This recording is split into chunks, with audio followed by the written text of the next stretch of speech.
Hello, this is David, and welcome to my channel.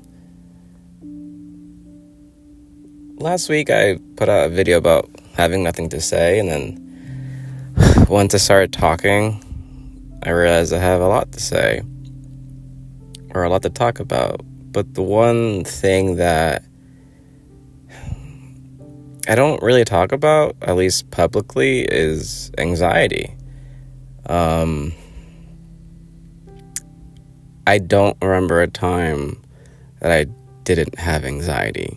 Maybe when I was 5 or 6. I do remember when it started. Of course, hindsight is 2020. Was during school. I remember I'm the youngest of 3. However, I did not, for most of my education, I did not go to school with my siblings. Because I grew up with a learning disability, and I would go to certain schools that provided, or public schools that provided, like certain programs and classes that I needed to progress. And some years a school had the programs, other years it did not. So through up till high school, actually, I was just constantly jumping around from school to school every other year. And I do think that created a sense of anxiety of like not having my feet anchored, not having, a place to sort of root myself. Like one year I would be in one school, then another year I'd be in another school, or another classroom, or it was that constant change was pretty difficult. I remember people that say, kids take change very easily, and yeah, I took the change easily, but in hindsight, I feel like that created a sense of hypervigilance, or a sense of like anxiety of. I do think that.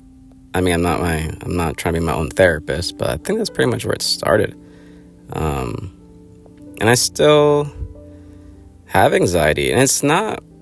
I try to explain to some people, some family members and friends, and they think it's like, oh, you worry too much, or you're concerned too much, or you're thinking too much. And the thing about anxiety, it's not thinking. It's not, oh, I'm worried about something. It's like, no, doom. Not, oh, I'm worried that something might happen. It's, no, something is actually happening right now, presently. And it's very hard to explain. I'm going to try my best to explain not my anxiety, but the anxiety that follows me around everywhere. And it's predominantly health anxiety, or the anxiety of, like a better word, dying before I get everything done. I think the health anxiety started, I believe, when I was 12. And I probably should put a trigger warning before this video started. I think I will. One of my friends, childhood friends, was shot by, I'm not sure if it was a police officer. I'm not sure if it was just a random person. I don't know who it was. And I remember seeing him in a casket in a funeral home, and it was very surreal of like, oh, like literally a few weeks ago I was playing in your backyard and now you're here. Crap, and it made me realize, wow, like it's like that sometimes. And this reoccurring thing that happens of like I grow close to somebody and then like things happen and their life is cut short, or cut abruptly, so to speak. And I have many stories, and even talking about it is kind of like makes me kind of, sad, or yeah.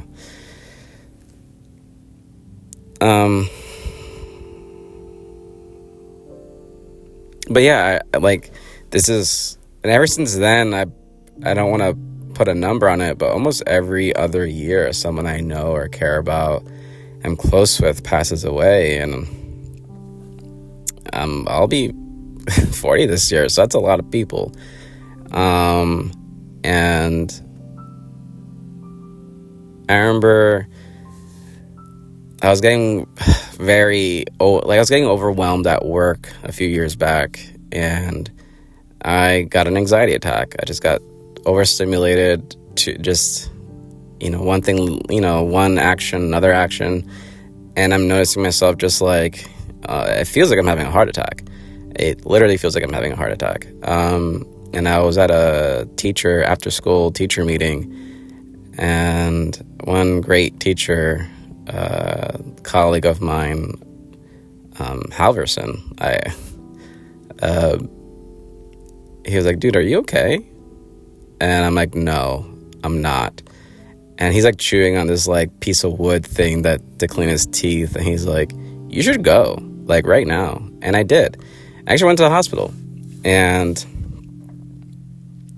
it was kind of embarrassing. I'm like in the hospital, like ER, and they're like checking up on me, and they're like, you're fine. I even got x-rayed and scanned and all that kind of stuff. And I remember while my like anxiety attack was sort of subsiding, I got another one in the hospital.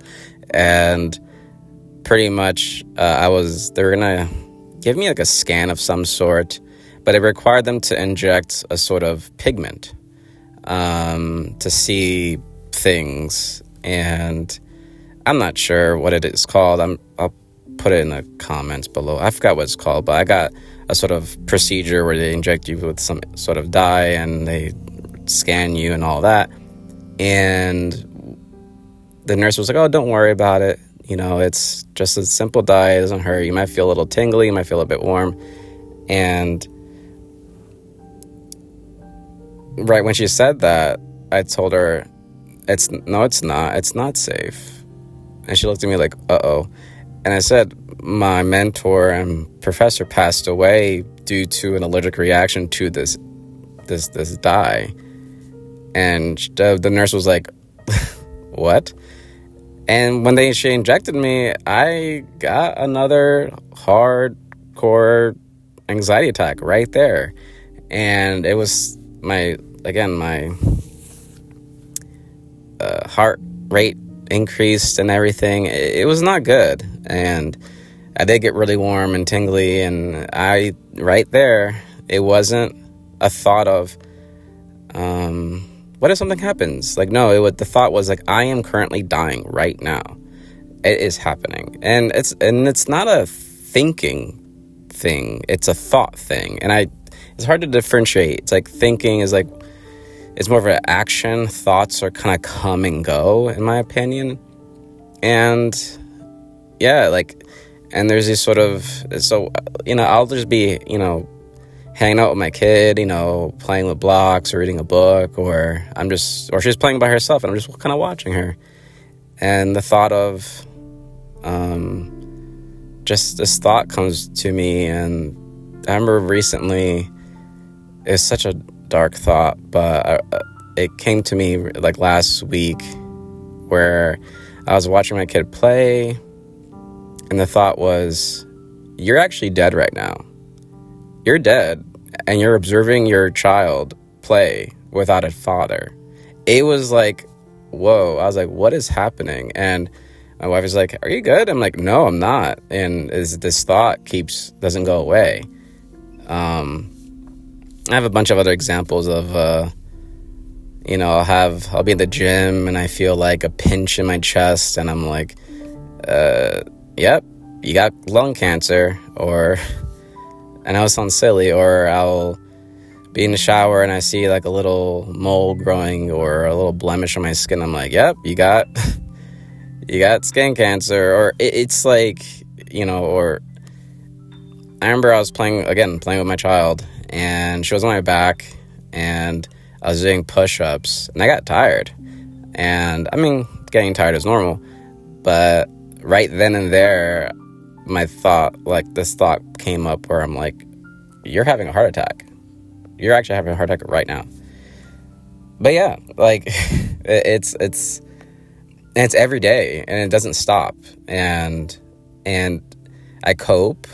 And I used to, I didn't used to go to the gym. I still go to the gym, but the gym used to be like a safe haven, but like not so much anymore, because it still shows up there, and it's just this thing that just kind of follows me around everywhere, and I'm constantly pushing it away, and it's very tiring. It's mentally exhausting. And I've been to therapists in the past, and they gave me some advice on how to cope, and I think I'm coping well, but like there are some times where I just disassociate. I just kind of mentally shut down. It happens at at the worst times, to be honest. And I think it happens the least at work. I don't really get anxious or anything like that at work, other than that one time, but it was like at the end of the day. I think because I just have a task to do, and I'm like, I had to do this task. I have to be present for these students of mine. I can't be in my head too much.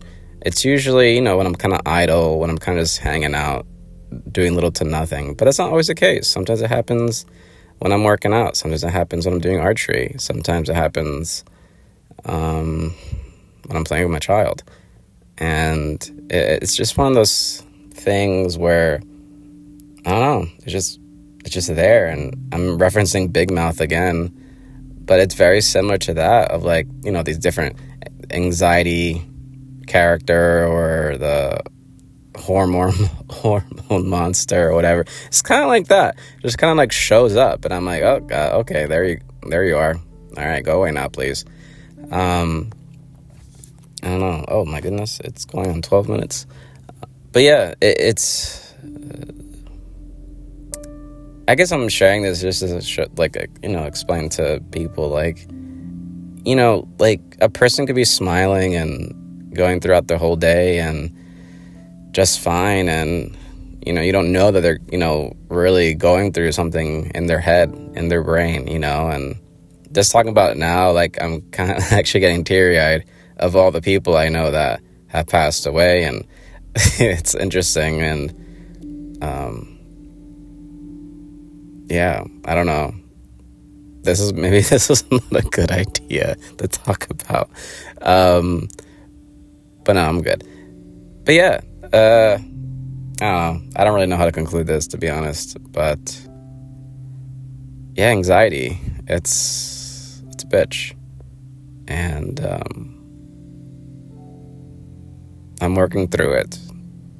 And it's not something that will just go away magically. It's something that I work through, and it comes, and I work through it mentally and physically. I got to do a task of some sort. And I'm just lucky to have a very supportive wife and a very happy child, and a fairly supportive, a very supportive family.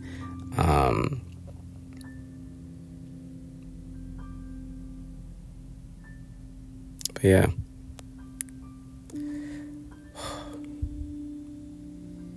I don't know how to conclude this video, but anyway. Let me know what you guys think. Subscribe or not. Do whatever you want. Unsubscribe, subscribe, follow, unfollow. I don't really know. I'm just sharing. And I just realized I didn't talk about art at all right now.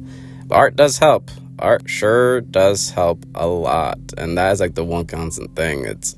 Art is sort of my safe haven, where it sure helps a lot. But maybe next video I'm going to talk about the ways I cope with anxiety. Yeah, we'll talk about that next time. Something more positive. I'm going to talk about how I cope with anxiety in the next video. Take care. Bye-bye.